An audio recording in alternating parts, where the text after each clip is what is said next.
শাশুড়ির শাড়ি আলমারিতে ধরে না, পুজোর সময় বাইয়ে ভরে কয় ও মা এক কান শাড়ি লাগবে নাকি। আমার মনে হয় মার দুধ না শাশুড়ির দুধ খেয়ে বড় হয়েছে। কি কর কাকা, যেখানে চাবুকের দরকার আছে যদি সমাজ সংস্কার হয়। তবে এই যে এই এলাকার ছেলে পেলে যারা, এরা এরকম লোক না, এরা সুন্দর, অতি সুন্দর। এরা মারে মাই কয়, শাশুড়ির শাশুড়ি কয়, যদি কয় তা কবু কেন গাইতেছি গান তা করে নিয়ে যেতে বললে হয় না। কি কন অত কথার দরকার কি ভাই, গান গাইতেছি গাইয়েই যাই। এবার মাতা পিতার চরণ ধুলি, নিরাময় ভক্তিতে মস্তকে তুলি। আপনি যে ভজন করেন ভাই, মাতা পিতার আশীর্বাদ ছাড়া কিন্তু কোনো ভজনে আসবে না প্রাণের কৃষ্ণ কানাই। প্রাণের কৃষ্ণ কানাইকে পেতে হলে, হরিচাঁদকে পেতে হলে, গুরুচাঁদকে পেতে হলে, শান্তি মাতাকে পেতে হলে আপনি মা কালীকে পাবেন এই ভূতলে। আমি করি মানা, মাতা পিতার আশীর্বাদ ছাড়া গুরুও কখনো আপনাকে দর্শন দেবে না। এই জন্য করি বর্ণনা, সবাই মিলে মাতা পিতাকে ভালোবাসবেন, এটা আমার বিশেষ প্রার্থনা, কেউ ভুলবেন না। এরপরে পুনঃ প্রণাম জানাবো যাদের আশীর্বাদ না নিলে আমার কবি গান গাওয়া বৃথা। আমি যে সত্য কথা, তারা হচ্ছে সাধুগুরু বৈষ্ণব যারা আসরে আছে।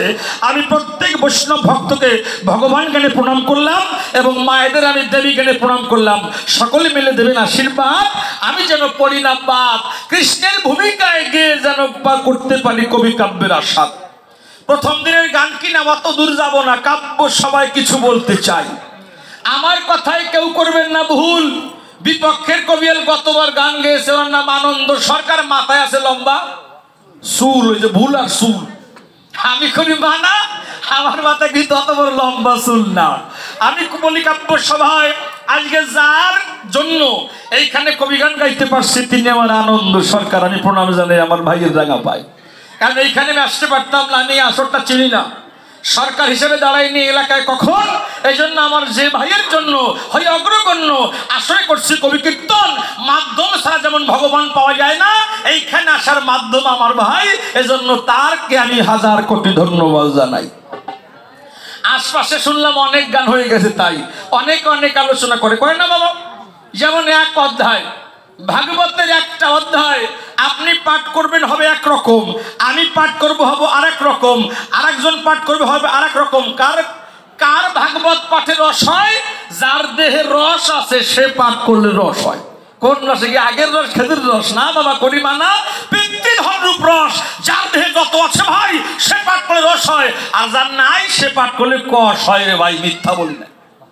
একই আলোচনা দেখবেন, আপনি বলবেন একরকম হবে, তবে আমার বিশ্বাস সাধুগুরু মহাজন কৃপা করলে হয়তো এই আলোচনা ভালো আমার দ্বারা হতে পারে। এইটা আমি বিশেষ প্রার্থনা সকল ভক্তদের কাছে জানাই। এই যে নারদ কৃষ্ণ আলোচনা, বহু গান হয়, বহুবার তো শুনেছেন, মিথ্যা না। বিপক্ষের কবিয়াল যিনি নারদ মুনি সাজছেন তিনি, উনি কিন্তু জ্ঞানী গুণী, মানে এলাকায় লোক থাকে না, জ্ঞানী গুণীর মধ্যে শনি, মান্যগণ্য দেশবর্ণ জঘন্য ব্যক্তি, উনি হচ্ছে শনি কোম্পানির ম্যানেজার। যদি কারো বাড়িতে দেন স্বামী স্ত্রী খুব বিল, কাঠের লাঠার মতো লাগিয়ে থাকে, আর হয় না 36 মাসে দিন ল্যাপ খোঁজে, ওই ঘরে কিন্তু জঞ্জাল লাগানো যায় না। ওই ঘরের পিছনে যে মাটির ডো আছে, ওই ডোয়ার কাছে গিয়া বাম হাতটা বের করিয়া কনিষ্ঠ আঙুলটা বের করে 3টা দাগ দেবেন, নারদ নারদ নারদ, দেখবেন কুড়ো জড়া জড়িয়ে জন্মে থামবেন। আমার মন তো শিখেছি বাড়ি যে লাগাইতে পারেন, যার সঙ্গে শত্রুতা আছে নাকি। হ্যাঁ কায়দা আছে রে ভাই, জড়াই দিছি, ছাড়াই দেবো না। যে বাড়ি দেখবেন কৃষ্ণ ভক্ত নাই, হরি কথা বলে না, ভোরবেলা গোবরের ছিটা দেয় না, সন্ধ্যাবাতি দেয় না, ওই বাড়ির পিছনে গিয়া ডান হাতটা ধরিয়া কনিষ্ঠ আঙুলটা বের করে 3টা দাগ দেবেন, কৃষ্ণ কৃষ্ণ কৃষ্ণ, দেখবেন প্রেমানন্দে হরিবল হরিবল বলে এবং আমার গোবিন্দ সে সেই বাড়িতে নব বৃন্দাবনে এসে বসত করবে। তাহলে তোমার নামে জঞ্জাল জড়ায়, আমার নামে ছাড়ায়। এজন্য আমি নারদকে ধন্যবাদ, নতুন না চললে তো ছাড়াতো না। যেমন দাঁতের মাজনের দাম বেশি না ছাতার দাম বেশি? বন্দি কাকা, ছাতার দাম বেশি না? ছাতা না থাকলে মাজন দিয়ে গাপ দেবো, ও জোড়াবে, আমি ছাড়াবো, ওর দামটাই বেশি। এজন্য প্রথম প্রশ্ন করেছে দান, জবাব দাও কৃষ্ণ ভগবান, তুমি আমার কথা নিও। বেদে লেখা আছে, বেদে কি লেখা সবার আছে দেখা। বেদ আমাদের হিন্দুদের আদি ধর্মগ্রন্থ, এ কথা স্বীকার করবেন সবাই। বেদে কি লেখা আছে ভাই? বেদে বলেছে পরম ব্রহ্ম যিনি, কখনো জগতে জন্মগ্রহণ করেন না তিনি, অব্যয় অক্ষয় চির শাশ্বত সনাতন। বেদের সেই পরম ব্রহ্ম কখনো জন্ম নেয় না, এবং সে মরে না। উনি দিয়েছে ধারণা, বলছে কৃষ্ণকেলে শোনা কথা না, তুমি সেই বেদের প্রতিপাদ্য পরমেশ্বর হলে কেন দেবকীর অষ্টম গর্ভে জন্ম নাও এবং কেন মারা যাও? তুমি জন্ম নিয়ে মারা গেলে তোমার তো পরমেশ্বর বলা যাবে না। সুন্দর প্রশ্ন করেছে কাব্য সবাই, তোমার জন্ম মৃত্যু দেখি কেন? বাবা আমি বলি আপনাদের কাছাকাছি জন্ম মৃত্যু কিন্তু কৃষ্ণ নেই। আস্তে আস্তে আস্তে আস্তে কি হয়েছে? চশমা না পোক ঢুকছে? এই মান্যদা তোমার কি হয়েছে? অধিক চাও কেন? চশমা দেবো কেন? ঢুকুই দেবো কুসের মধ্যে। প্রথম প্রশ্ন কি, তুমি জন্ম নিয়ে মরো কেন? আমি করি মানা, আমি কৃষ্ণ জন্মগ্রহণ করি না, আমি আবির্ভূত হই। সকলের মনে আছে যেদিন কংসের কারাগারে দেবকীর উদরে আমার মা বাবা দুইজন ছিল, দুই পক্ষে বাঁধা। মনকে বলি মন কৃষ্ণ রাধা দুই কক্ষে যখন দুইজন ছিল বাধা, যখন ঈশ্বর ঈশ্বর বলে পরমেশ্বর বলে ডাক দিল, আমাদের দুজনকে দুজন পাশে বেঁধে রাখলো। হে দয়াল তুমি কথা নাও, এই কংসের ত্রাহি ত্রাহি রূপ থেকে এই জগৎকে মুক্ত করার জন্য একবার আবির্ভূত হয়ে পাপীকে বিনাশ করো, ধর্মকে সংস্থাপন করো। দয়াল তুমি কোথায় আছো দীনবন্ধু? আমি আমার ভক্তের ডাক সহ্য করতে না পেরে প্রথমে পাঠালাম কাকে? বিষ্ণুকে। আপনাদের জানা আছে দেবকীর গর্ভে কংসের কারাগারে যেজন জন্ম নিয়েছিল বলি সবার সাক্ষাৎ, তার ছিল কয়াত? বাহ, 4 হাত। আর আমার কয়াত 2 হাত। আমি এসে কি মিললাম?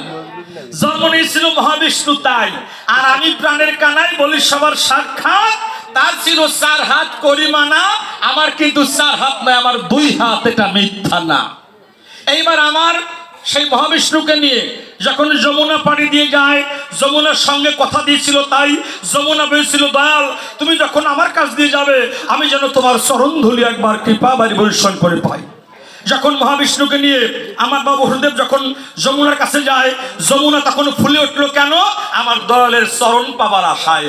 যখন ফুলে উঠলো, নাভি তলিয়ে গেল, বুক তলিয়ে গেল, মুখ তলিয়ে গেল, নাক তলিয়ে যায়। সকলের আছে জানা, নিজে না বাঁচলে কিন্তু কাউরে বাঁচানো যায় না। অমনি যখন মাথা হতে পড়ে গেল, পা দিয়ে কিন্তু পেয়েছিল কারে? ভাবছে আমি পা দিয়ে দেখি যে পড়ে গেছে, পাই কিনা। এইবার পা দিয়ে টোকাই টোকাই কারে পায়? ওখানে বিষ্ণু তলিয়ে যায়, কৃষ্ণ উঠলেন। এইবার প্রশ্ন আসতে পারে যে উনি পা দিয়ে কেন টোকালেন, হাত দিয়ে কেন টোকালেন না ভাই? মানে হাত দিয়ে কেন না খুঁজে পা দিয়ে খুঁজলেন? প্রশ্ন আসে না বাবা? এইবার পা দিয়ে কেন খুঁজলেন? আমার কৃষ্ণ বলেছেন, আমার দয়াল বলেছেন, তাই আমার হতে নাম বড়, নাম হতে ভক্ত বড়, ভক্ত হতে ভক্তের চরণ ধরি বড়। আমার কৃষ্ণ বলেছে তাই আমি ভক্তের হাত ধরে যাব না জগতের গায়ে, আমি ভক্তের পা ধরে যাব। এই ভক্তের চরণ ধরি একবার মাথায় ধরে বলে হরি বল হরি বল হরি বল জয় গুরু।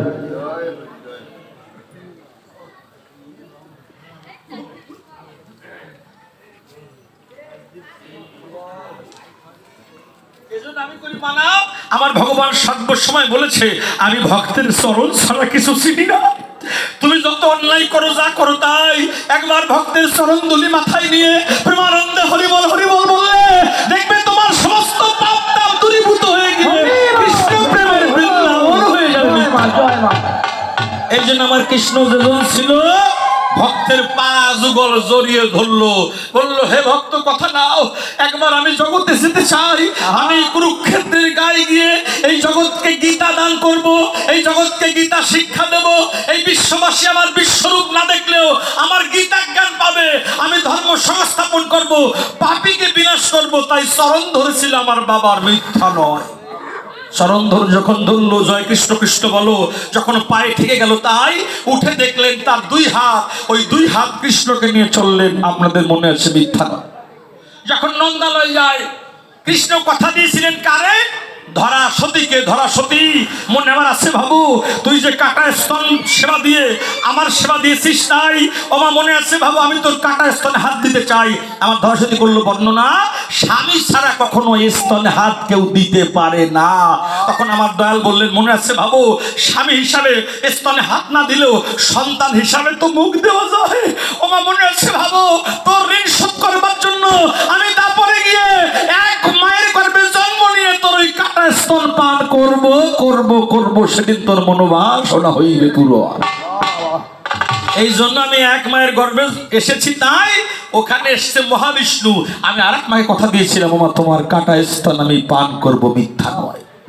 এই জন্য আমি করি মানা, আমার দয়াল কখনো জন্মগ্রহণ করা তিনি আবির্ভূত হয়। ভক্ত যখন বিপদে করে ডাকে আমার ভগবান দূরে রয় না। ছোট্ট একটা কাহিনী বলবে কাব্য সবার গায়। ভগবানের জন্ম নেওয়া লাগে না, মাত্র একটু